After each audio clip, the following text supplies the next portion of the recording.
Fernando Pinto, o outsider que mudou a história do carnaval, por Miguel Pinto Guimarães. O ano de 1983 foi o da minha estreia na Sapucaí. Meu pai havia cortado o pé na véspera do desfile e resolvi adaptar a sua fantasia ao meu corpo franzino e encarar aquela avenida que tanto admirava pela telinha da TV. Tinha apenas 8 anos quando dobrei aquela esquina da Marquês de Sapucaí com a Presidente Vargas pela Portela, cantando a Ressurreição das Coroas. Meu coração se deixou levar por essa que se tornaria a minha escola. Apesar da emoção da primeira vez a cruzar aquele chão, o que mais me impressionou no ano de 1983 foi a exuberância de como era verde o meu Xingu da Mocidade Independente de Padre Miguel. A floresta passava luxuriante pelos meus olhos curiosos de menino, com cores exuberantes, onças espalhadas pelas alegorias, iguanas, micos, pacas e tatus no abre-alas, índios na comissão de frente. Ainda não se usava o termo correto, indígena. Uma explosão de verdes e amarelos, pratas e dourados que brilhavam ao sol daquela manhã de carnaval. Fernando Pinto era o nome do responsável por esse desfile que trago tão presente na memória. E pelos outros 3 que viriam na sequência, fechando um capítulo incomparável na história da arte do carnaval. Pernambucano, autodidata, foi um dos primeiros artistas pretos a se destacarem nesta arte, até então dominada por brancos de formação acadêmica. Desembarcou no Rio de Janeiro, em 1969, aos 24 anos, e aqui plantou sua raiz. Teve sua formação nos palcos do teatro. Foi diretor, figurinista, cenógrafo, coreógrafo. Figura de destaque em Recife, veio parar no Rio com sua trupe para participar de um festival. Dirigia uma versão brechtiana de Prometeu, de Ésquilo. Na tragédia grega, o Titã rouba o fogo dos deuses e o entrega à humanidade. Enredo um tanto premonitório do que ele faria com o nosso carnaval. Assistiu aos desfiles de 1970, ficou extasiado. A esta altura, já circulava com desenvoltura pela cena cultural carioca. Conheceu o carnavalesco Ernesto Nascimento, ilustre morador de Madureira, que o levou pelas mãos para o Império Serrano. Imagens. Retrato em preto e branco de Fernando Pinto, em 1985. Foto colorida de página inteira. Curso de naves espaciais no desfile Ziriguidum 2001, Carnaval nas Estrelas, da Mocidade Independente de Padre Miguel, no desfile de 1985. Uma das primeiras alegorias acopladas dos desfiles das escolas de samba. Foto em preto e branco. Ala das damas vestidas de iara no desfile Viagem Encantada Pindorama Adentro, do Império Serrano, no Carnaval de 1973. Em página inteira, fotografia em preto e branco. Leila Diniz, uma das 7 Carmens Mirandas do desfile Alô, Alô, Taí Carmen Miranda, do Império Serrano, no Carnaval de 1972. A alegria da musa faz, em retrospectiva, enorme contraste com sua morte em um acidente de avião meses depois. Recebeu o convite para assinar o Carnaval da agremiação naquele ano, com um explícito desafio de quebrar a hegemonia de Fernando Pamplona no Salgueiro, que havia vencido a maioria dos carnavais precedentes. O Império ficou em um honroso 3º lugar com o enredo Nordeste, seu povo, seu canto, sua gente, exaltando as origens do carnavalesco estreante, afirmando aquela que seria uma das suas principais características, seu caráter popular e sua brasilidade.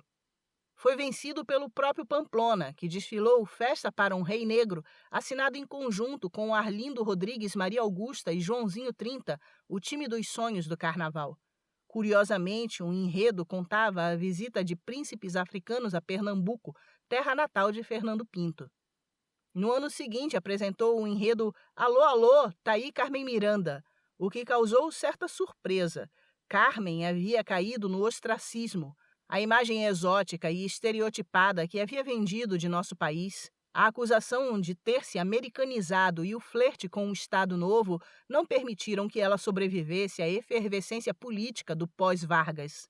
Sua figura e sua importância só foram resgatadas pelo tropicalismo, movimento artístico que chacoalhou a cultura brasileira a partir da segunda metade da década de 60. Sua imagem kitsch virou o símbolo do movimento que propôs radicais inovações estéticas e a união do caráter popular ao pensamento de vanguarda. Já neste seu segundo desfile, e baseado no profundo entendimento que tinha da linguagem teatral, rompeu radicalmente com o conceito de palco italiano que ainda era usado por Pamplona e Arlindo Rodrigues, que apresentavam alegorias apenas como cenário e fundo para a performance das alas. Eles dois, também oriundos do teatro. Pinto entendeu o desfile das escolas de samba como uma ópera cujos atos passam em cortejo, cujos cenários e personagens não têm possibilidade de voltarem à cena. Como então contar a história desta pequena notável cuja obra se estende por quase 4 décadas? Convidou 7 personalidades da época para incorporarem Carmen em seus diferentes momentos, cada uma abrindo um setor da escola. Entre elas, Marília Pêra, Tânia Scher, Rosemary, Vilma Vernon e Leila Diniz. Foi uma das últimas aparições públicas de Leila, que morreria 4 meses depois em um acidente aéreo. No último setor, um pequeno gesto transgressor. Fernando Pinto escalara um homem e o travestiu de Carmen Miranda para encarnar a Bombshell. A tradicional família do samba não o perdoou. Foi acusado de afeminar uma escola macha. No entanto, esta irreverência que viraria a sua marca conquistou o público e os jurados. O Império Serrano rompia um jejum de 12 anos e se sagrava campeão do carnaval. O Estandarte de Ouro, prêmio do jornal O Globo, que estreava neste exato ano, também escolheu a Escola da Serrinha para os prêmios de melhor enredo, melhores fantasias e de comunicação com o público. Com o título, Fernando Pinto entrou para o Olimpo dos grandes criadores. Depois do desfile alegre, colorido e extravagante, diria mesmo antropofágico, foi inaugurado o Carnaval Tropicalista, ou o Tropicalismo Carnavalesco, como bem definiu o pesquisador Irã Araújo. Este rótulo pegou com tamanha força que 8 anos depois ele proporia o enredo Tropicália Maravilha para a sua estreia na Mocidade Independente de Padre Miguel. Mas antes de avançar no tempo, proponho que atentemos ao carnaval apresentado no ano seguinte, Viagem Encantada Pindorama Adentro. Em 1973, Fernando Pinto apresentou o primeiro capítulo de uma trilogia dedicada aos povos originários de nosso território. Em um desfile onírico, a civilização indígena que habitava o reino encantado de Pindorama antes da chegada dos invasores é celebrada em sua beleza e sua paz. Tudo era encantado naquele lugar. Assim terminava o samba composto por Carlinhos, Malaquias e Wilson Diabo, este último o autor do samba vencedor do ano anterior. A escola foi vice-campeã e levou novamente o estandarte de ouro de melhor escola, melhores fantasias e de comunicação com o público. Personalidade de múltiplos encantos, Fernando Pinto caiu no gosto tanto do povão quanto da intelectualidade carioca e circulava com a mesma desenvoltura por esses dois mundos. Fora do carnaval, era o artista do momento. Dirigiu, coreografou, cenografou e vestiu as frenéticas Elba Ramalho, Chico Anísio e Ney Matogrosso. Foi diretor de movimento da histórica Ópera do Malandro, de Chico Buarque, em 1978, cujo elenco contava com Ari Fontoura, Neuza Borges e Marieta Severo. Foi a alma criativa dos Diz Croquettes, grupo liderado por Lenny Dale, com Ciro Barcelos e Cláudio Tovar, de 1972 a 1976. Chegou a escrever uma peça para os Dzi sobre o transformista Madame Satã, personagem emblemático e representante da cena noturna e marginal da Lapa. Da mesma forma, no Carnaval, escolheu resgatar figuras marginalizadas, periféricas ou em processo de esquecimento, importantes personagens pretas e femininas que fizeram parte da nossa afirmação cultural. Enfileirou enredos que homenagearam Dona Santa, importante Yalorixá pernambucana, matriarca dos terreiros e dos maracatus, Zaquia Jorge, a estrela do subúrbio, que levou o teatro de revista para Madureira, Oscarito, o popular humorista que foi o grande parceiro de Grande Otelo nas chanchadas brasileiras dirigidas por Carlos Manga. Esses dois últimos, assim como Carmen Miranda, são nomes oriundos dos palcos brasileiros. Fazia sempre questão de lembrar de onde veio. Da sua experiência na contracultura gay e pela noite carioca, transitando do mais soturno underground aos salões mais bacanudos de Copacabana, como o triplex da quatrocentona paulista Ruth Almeida Prado, trouxe para o samba as entranhas de um país real e deveras diverso. Enxergou e passou a mostrar esse Brasil através de novas lentes, com menos lirismo e mais crueza, com sarcasmo e muita ironia. Estabeleceu uma nova estética baseada no corpo performático. A dança, os movimentos, são elementos indissociáveis da arte do carnaval. É o corpo do folião que dá vida àquelas fantasias e às alegorias. Fernando Pinto passou a apresentar corpos seminus, sem os incômodos costeiros, sem grandes cabeças, fantasias leves e fluídas. Andrógenas até, poderia acrescentar, sem gênero definido, em ode à liberdade e ao puro gozo carnavalesco. Sua ousada trajetória, seus planos delirantes e uma sucessão de maus resultados no final dos anos 70 incomodaram a velha guarda imperiana, e entre idas e vindas seguidas de um inédito rebaixamento do Império para a segunda divisão do Carnaval Carioca, Fernando Pinto deixou definitivamente a Escola da Serrinha. Foi convidado por Castor de Andrade, patrono da mocidade, para substituir Arlindo Rodrigues e assinar o Carnaval de 1980 na Escola de Padre Miguel. Recebeu carta branca e liberdade orçamentária para fazer o povo delirar.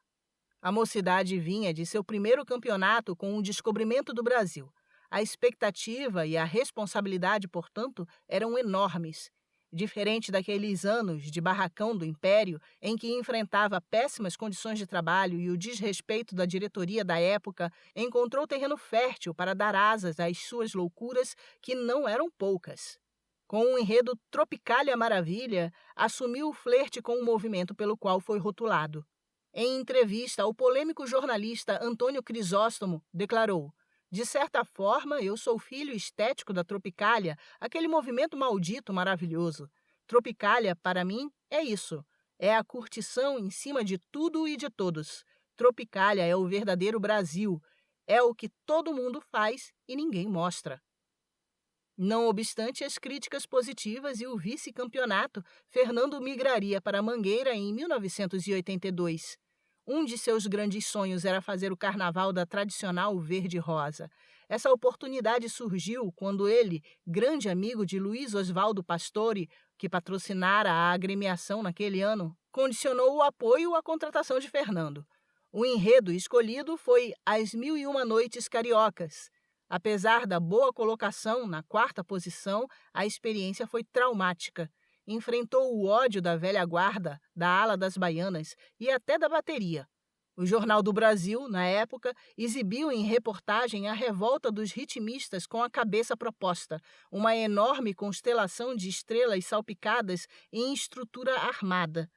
O conservadorismo mangueirense não se adaptou ao pensamento revolucionário de Fernando Pinto, que terminou o desfile aos prantos no chão da Marquês de Sapucaí, frustrado por não ter conseguido realizar nem de perto o desfile que idealizou. Sua volta à mocidade foi triunfal. Faria uma sucessão de desfiles que entraram para a história, não só pela grandiosidade ou pela beleza, não apenas pelos enredos ou pela animação, não exatamente pelas classificações ou pelos prêmios, mas pela mágica. Aquela conjunção inexplicável e imprevisível de fatores que arranca do público o grito de "é campeã". Foram 4 sucessivos e derradeiros carnavais, cada um melhor do que o outro. O primeiro deles foi Como Era Verde o Meu Xingu, exatamente aquele que me encantou quando menino, em meu primeiro ano na Sapucaí.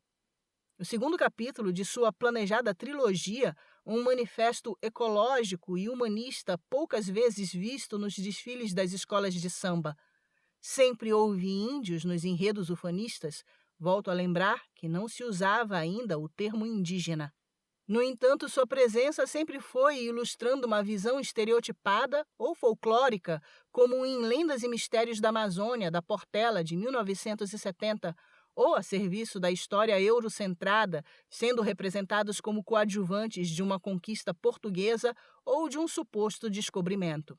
Pois na releitura crítica que Fernando Pinto fez da história, desde Pindorama, exatos 10 anos antes, nossos povos originários são glorificados e deixam de ser apenas cenário, passando a configurar elementos definidores de nossa identidade. Para começar, o carnavalesco nos deu uma lição semântica. Em suas entrevistas à época, os termos utilizados são escravizados, invasores, indígenas. Repertório que não constava em livros de história. Os povos passam a ter nomes: Caiamurá, Calapalo e Cajuru. As árvores também: palmeiras, carnaúbas, seringais. A apresentadora Regina Casé, que era amiga do carnavalesco, salgueirense de nascida e mangueirense de casada, outra apaixonada pelo carnaval e pela natureza, costuma dizer que galinha que tem nome não vai para a panela. Portanto, um exercício de civilidade é começar a conhecer as espécies e as etnias por seus nomes, exatamente como no samba de Dico da Viola, Paulinho Mocidade, Tiãozinho da Mocidade e Adil. A estrutura do samba servia perfeitamente ao planejamento do desfile. Começava apresentando as belezas do Xingu, mas sempre no pretérito. O samba cantava: como era verde o meu Xingu, onde encantava o Irapuru. Quando o verde era mais verde e o índio era o senhor. Enquanto o desfile mostrava que não é mais, não encanta mais. O paraíso foi devastado pelo invasor. Quando o homem branco aqui chegou, trazendo a cruel destruição, a felicidade sucumbiu em nome da civilização. Mas o indígena não se rendeu. Em estratégia de sobrevivência, se adaptou, não sem resistir. E é mostrado ao final do desfile integrado à civilização com suas bicicletas, patins, óculos escuros, meias e shorts esportivos. Em seguida, a sátira, fechando o desfile, vem o protesto. Deixe nossa mata sempre verde, deixe nosso índio ter seu chão. A frase "pela demarcação das terras indígenas", que fecha o desfile destacada em diferentes tripés, ecoa até hoje. Um dos momentos mais significativos da história da Marquês de Sapucaí, que sublinha um dos principais papéis das escolas de samba na nossa sociedade, a de instituição civilizatória, como bem definiu o pesquisador Luiz Antônio Simas.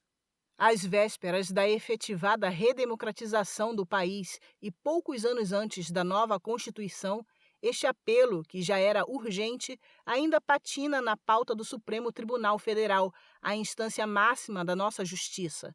A escola ficou em 6º lugar na classificação oficial, mas a mocidade apresentou o melhor enredo, de acordo com um júri do Estandarte de Ouro. Imagens. Foto colorida em página dupla. Marlene Paiva, tradicional destaque da Mocidade Independente de Padre Miguel no desfile Ziriguidum 2001, Carnaval nas Estrelas, no desfile de 1985. Reprodução de croquis colorido para o Carnaval de 1972, Império Serrano, enredo Alô, Alô, Taí Carmen Miranda. Sequência de 2 croquis coloridos. Croquis para a fantasia ritual xinguano do Carnaval de 1983, Mocidade Independente de Padre Miguel, enredo Como Era Verde o Meu Xingu, e croquis para o Carnaval de 1983, Mocidade Independente de Padre Miguel, enredo Como Era Verde o Meu Xingu. Foto colorida em página inteira, alegoria representando o blindado tatu do Exército, Tupinicópolis, Mocidade Independente, Carnaval de 1987. Ala das Baianas, Mocidade Independente de Padre Miguel no desfile de 1987, cujo enredo foi Tupinicópolis. Fotografia em página dupla de uma panorâmica do desfile da Mocidade na Sapucaí. Uma visão geral da metrópole tupiniquim com seu carnaval retrofuturista pós-indígena, onde em primeiro plano se vê o cassino. Mocidade Independente de Padre Miguel no desfile de 1987, em Tupinicópolis. Foto colorida. Comissão de frente da Mocidade Independente de Padre Miguel, no desfile de Carnaval de 1987, no enredo Tupinicópolis. Foto colorida em página inteira. Muambas, desejos de consumo da classe média alta. Mocidade Independente de Padre Miguel, no desfile de 1984, com o enredo Mamãe Eu Quero Manaus. E mais, suas fantasias e adereços foram expostas, logo depois do Carnaval, na conceituada Galeria de Arte César Haché, em Ipanema. Na mostra, a abordagem das esculturas e fantasias por um outro olhar, com maior proximidade e apuro, evidenciava o acabamento primoroso das peças, uma evolução deste artista que, uma década antes, poucos minutos antes de entrar na pista, finalizava o seu desfile campeão sobre Carmen Miranda, pendurando flores, frutas e borboletas nas ferrugens cruas dos carros alegóricos, ainda inacabados na concentração do desfile. O carnavalesco se tornara um profissional minucioso e perfeccionista. Apesar da distância e da velocidade com que os desfiles passavam pelos espectadores, preocupava-se com os detalhes que se eternizariam na foto perfeita a ilustrar as revistas Manchete e Fatos e Fotos. Uma busca por uma perenidade improvável de sua obra. A exposição foi um sucesso e atraiu diferentes tribos, causando surpresa e a inevitável desconfiança. Trazia à tona a polêmica discussão: pode um carnavalesco ser considerado um artista de verdade? O colunista Zósimo Barroso do Amaral, em uma bem-intencionada nota, não conseguiu disfarçar o seu preconceito. Chega a ser comparado à obra de um verdadeiro artista, podendo figurar no acervo de qualquer colecionador em igualdade com outras peças. Absolutamente seguro e autoconfiante, Fernando Pinto nunca precisou da aceitação da crítica ou da academia. Pelo contrário, sempre se considerou artista e escolheu o carnaval como o mais eficaz e profícuo suporte para sua arte. Após o desfile político e reivindicatório, Fernando Pinto nos brindou com uma deliciosa sátira ao jeitinho brasileiro. O tema escolhido para o Carnaval de 1984, ano da inauguração do Sambódromo, idealizado por Oscar Niemeyer e Darcy Ribeiro, foi Mamãe Eu Quero Manaus, praticamente uma ode à contravenção, que, aliás, é a cara do nosso Carnaval, e ao acordo tácito firmado entre o poder público, a sociedade carioca e os patronos dessa festa. Com uma passagem alegre, marcada por muambeiras, piratas, contrabandistas, pilantras e malandros em geral, a Mocidade conquistou o vice-campeonato, cacifando Fernando Pinto a voos bem mais altos. E, ousado que era, o voo seguinte foi adiante no tempo e no espaço. O enredo escolhido previa a conquista do espaço sideral lá pelo então distante ano de 2001. Ziriguidum é um daqueles poucos momentos que alteram a história do carnaval. Tudo era inédito e extraordinário. Robôs abrindo desfile, baianas aladas, mestre-sala e porta-bandeira em cima de discos voadores, à procura de um novo mundo onde fincar o pavilhão verde e branco da escola de Padre Miguel. Materiais atípicos, como o plástico e a fibra de vidro, substituíram a tradicional ornamentação plumária, abalando as convenções mesmo em elementos tradicionais, como os panos da costa e as saias das baianas. A incomum horizontalidade do desfile, formada por alegorias mais baixas do que as dos anos anteriores, mas muito extensas, representava a expansão do universo. O uso de esferas e elementos metalizados, bolas e pompons fluorescentes no lugar das penas tradicionais, salpicava aquele chão de poeira cósmica, estrelas e galáxias. O próprio conceito de chão foi subvertido por uma escola que flutuava sobre alegorias em forma de naves espaciais ou discos voadores.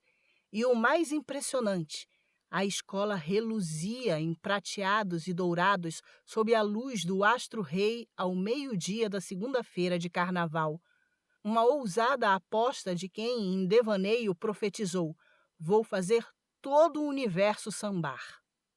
Em sua caminhada pelo tempo em busca de outros bambas, Fernando Pinto não deixou de prestar sua homenagem aos nossos bambas ancestrais nas inúmeras citações ao glorioso passado de Kemet, o antigo território onde hoje se localiza o Egito e que significa Terra Negra ou Terra dos Homens Pretos.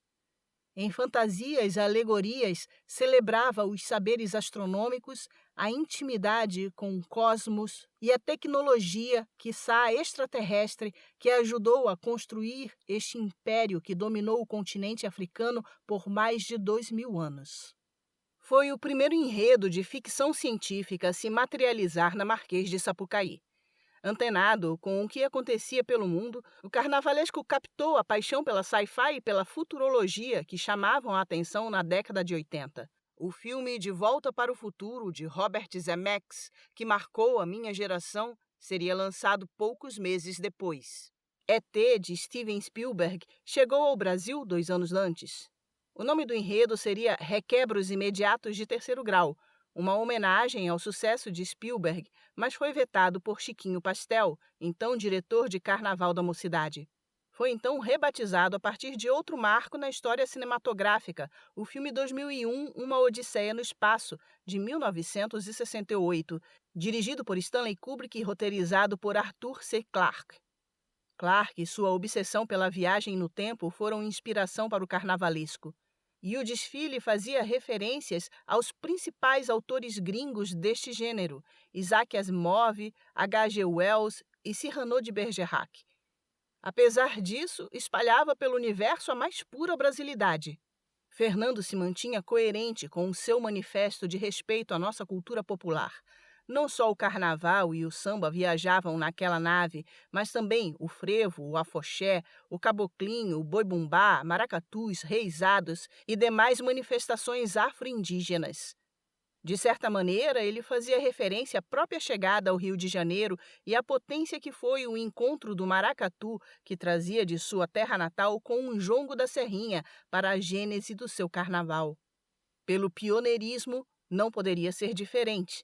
Ziriguidum 2001, Carnaval nas Estrelas, foi o campeão de 1985 e ainda descolou um estandarte de ouro extra por sua criatividade. E, principalmente, o prêmio mais importante, a ovação e a consagração populares. Considero que a evolução dos carros alegóricos passou por 2 grandes transformações. Jorge Mendes Tourinho, um serralheiro, um mestre da artesania carnavalesca, foi quem, a partir de 1973, substituiu as precárias armações de madeira por estruturas metálicas que permitiriam a verticalização dos carros, o que viabilizou que foliões conquistassem as alturas com segurança. Inaugurava-se a era do gigantismo alegórico. Acredito a segunda transformação a Fernando Pinto, que os horizontalizou. As alegorias de Ziriguidum eram formadas por vários chassis acoplados, configurando extensas naves ou constelações que se expandiam pela pista. Mas isso é o que a história registrou. Contribuo com o meu olhar de arquiteto, sugerindo que ele foi além. Foi o primeiro em entender a função da alegoria, não apenas como cenário, mas como parte importante da narrativa. Ousou, com a mistura das alas permeando os carros alegóricos, na frente, ao lado, no meio, em cima, por trás. Com o uso destes elementos como suporte e moldura para a performance dos foliões. Entendeu que o desfile passa pela audiência, o que não permite que seja assistido de frente como pelas câmeras de televisão. Ele é visto de lado e por diversos outros ângulos. Fernando projetou alegorias a partir de uma permeabilidade visual que permitisse que se enxergasse através dos carros alegóricos transversal e longitudinalmente, enriquecendo a percepção e, consequentemente, a experiência do público. Apesar do grande sucesso, em 1986 se afastou da avenida e entrou em estúdio. Em sabático carnavalesco, deu à luz o cantor e compositor, lançando o LP Estrelas. um título alusivo ao seu segundo campeonato, que trazia 11 composições suas com parceiros como Joyce Moreno e Tiãozinho da Mocidade, autor de sambas enredo como Chuê Chuá, As Águas Vão Rolar e Como Era Verde o Meu Xingu. Mas era apenas um esquenta, uma pausa criativa necessária para colocar na avenida sua maior e derradeira obra, Tupinicópolis, uma grande mistura de tudo que criara até então. Uma ficção científica tupiniquim, uma utopia retrofuturista e mais uma afirmação de sua adesão ao manifesto antropofágico modernista. Imagens. Foto colorida. Shopping Boitatá, Mocidade Independente de Padre Miguel, no desfile de 1987, no enredo Tupinicópolis. Em página inteira, foto colorida, a fenomenal Monique Evans, vestida de punk e estelar, como rainha de bateria, inaugurando a presença de celebridades no posto. Mocidade Independente de Padre Miguel, no desfile de 1985, com Ziriguidum 2001, Carnaval nas Estrelas. Foto colorida na horizontal no topo da página. Alegoria do Sistema Solar. Mocidade Independente de Padre Miguel no desfile de 1985, em Ziriguidum 2001, Carnaval nas Estrelas. Foto colorida, horizontal. Comissão de frente baseada no personagem R2-D2, Mocidade Independente de Padre Miguel, no desfile de 1985, em Ziriguidum 2001, Carnaval nas Estrelas. Sequência de croquis coloridos. Croquis da fantasia Tribo Camaiurá, do Carnaval de 1983. Mocidade Independente de Padre Miguel, enredo Como Era Verde o Meu Xingu. E croquis da fantasia Arte Xinguana, do Carnaval de 1983, Mocidade Independente de Padre Miguel, enredo Como Era Verde o Meu Xingu. Foto colorida em página inteira. Mocidade Independente de Padre Miguel no desfile de 1980, no enredo Tropicália Maravilha.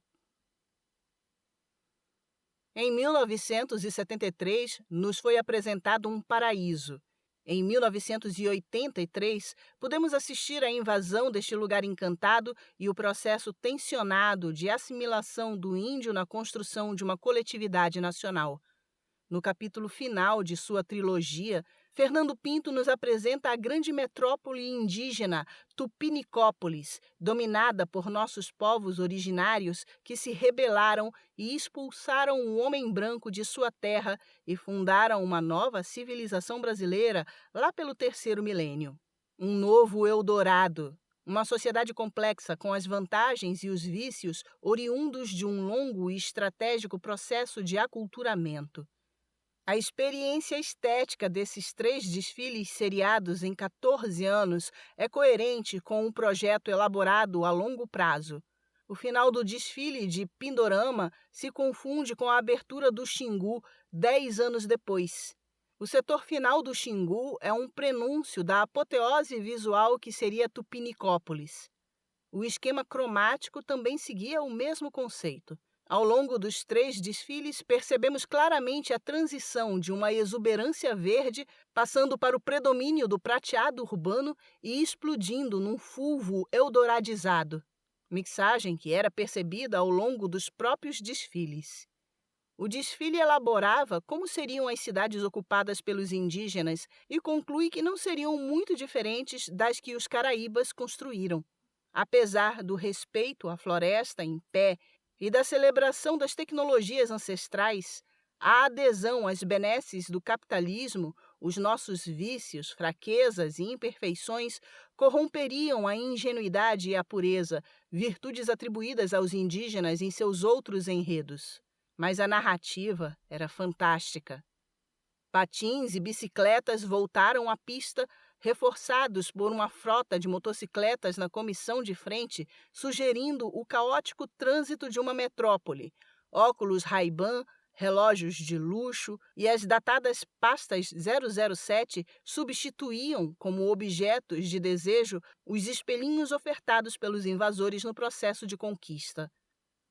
como que para lembrar do levante que deu origem a esta civilização índio-futurista, as forças armadas também se fizeram presentes. Cada uma em uma alegoria formada por veículos zoomórficos, como a afirmar a suprema qualidade da natureza enquanto designer. Uma águia em forma de avião representava a aeronáutica, um pato como um navio, a marinha. O exército era caracterizado por um tanque de guerra em forma de tatu. Um velado protesto ao jurado que, no passado, atribuiu uma nota baixa às alegorias de Como Era Verde Meu Xingu, por ter encontrado um tatu na copa da árvore de uma alegoria e não no chão. A profecia de uma inteligência artificial orwelliana era apresentada por um cacique virtual a comandar a sociedade por uma tela de computador. Tupinicópolis foi também o auge do respeito que Fernando Pinto tinha pela liberdade do corpo feminino. E uma ode botticelliana à beleza desses corpos, um aspecto do carnaval que foi sufocado recentemente pelo politicamente correto, mas que em 1987 irrompia em êxtase nas alegorias como o Bordel da Iara e a Boate Saci, com lindas mulheres nuas representando indígenas corrompidas em sua pureza. Prejudicada por um samba muito aquém do desenvolvimento do enredo, a mocidade ficou com um injusto vice-campeonato. Perdeu para Mangueira, que apresentou um desfile emocionante, mas sem maiores ousadias. Mais um enredo biográfico, desta vez sobre Carlos Drummond de Andrade. Curiosamente, era a segunda vez que o carnavalesco Júlio Matos vencia um enredo indígena de Fernando Pinto. A primeira fora em 1973. Porém, o Estandarte de Ouro reconheceu em Tupinicópolis o melhor enredo do ano. Eu diria que foi o melhor enredo de Fernando Pinto. E mais, na minha opinião, o melhor desfile da história. Carnavalescos campeões como Rosa Magalhães e Paulo Barros também já expressaram opinião semelhante. Depois da horizontalização de Ziriguidum 2001, Tupinicópolis foi um desfile verticalizado, simbolizando o adensamento característico da urbanização. Como Era Verde, o Meu Xingu, também verticalizado, representava a exuberância e o gigantismo das florestas brasileiras. Fernando Pinto, engenhosamente, formatava os seus carnavais a partir da sensação que pretendia causar na audiência. Tinha total domínio do conjunto de sua obra dentro do espaço da arena, mas também através de uma perspectiva temporal.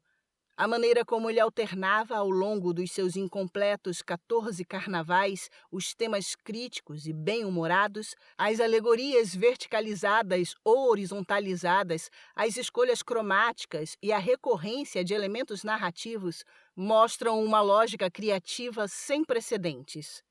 Uma coesão de princípios e escolhas, mas principalmente uma bússola muito precisa a guiar o que viria pela frente, caso sua trajetória não tivesse sido interrompida pelo trágico acidente de automóvel que tirou a sua vida. Era madrugada de 29 de outubro de 1987, quando seu carro bateu em um poste na Avenida Brasil, no caminho de volta da quadra da Rua Coronel Tamarindo para o seu apartamento em Copacabana. Fernando Pinto deixou muitas ideias no papel, literalmente. Não era um bom desenhista ou projetista, mas pensava os seus enredos e os descrevia com riqueza de detalhes.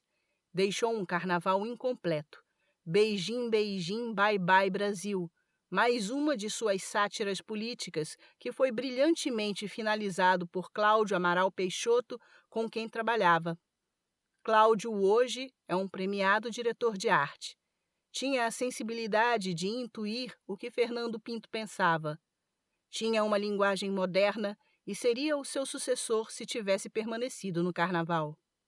Fernando deixou também algumas outras ideias rascunhadas, como o Deu a Louca no Barraco, que viraria desfile pelas mãos de seu amigo Ernesto Nascimento, aquele mesmo que o levou para o Império em 1971.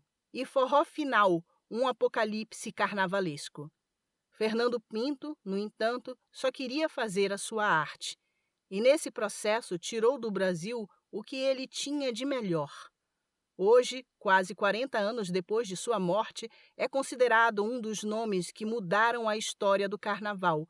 Um intelectual delirante, contestador, um profundo entendedor da identidade brasileira, um obstinado defensor da representatividade indígena.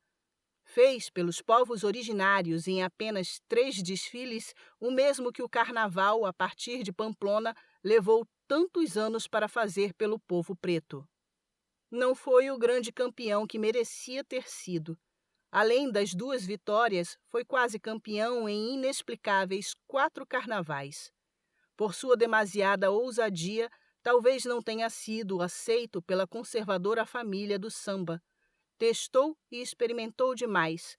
Foi e fazia questão de ser um outsider. Foi boicotado pelo tradicionalismo. Com certeza, alterou a história do carnaval, mas se Tupinicópolis tivesse vencido, a teria revolucionado. Imagens. Foto colorida em página inteira. Carro abre-alas do desfile Como Era Verde o Meu Xingu da Mocidade Independente de Padre Miguel no Carnaval de 1983. Foto colorida, horizontal no topo da página. Alegoria Aeronave Pássaro, representando a aeronáutica Tupi, Mocidade Independente, Carnaval de 1987. Foto colorida em página dupla. Mocidade Independente de Padre Miguel no desfile de 1987, com Tupinicópolis, a juventude dos anos 80 tupinicalizada. Na foto, diversos jovens de patins vestem tangas espelhadas e cocares de índios.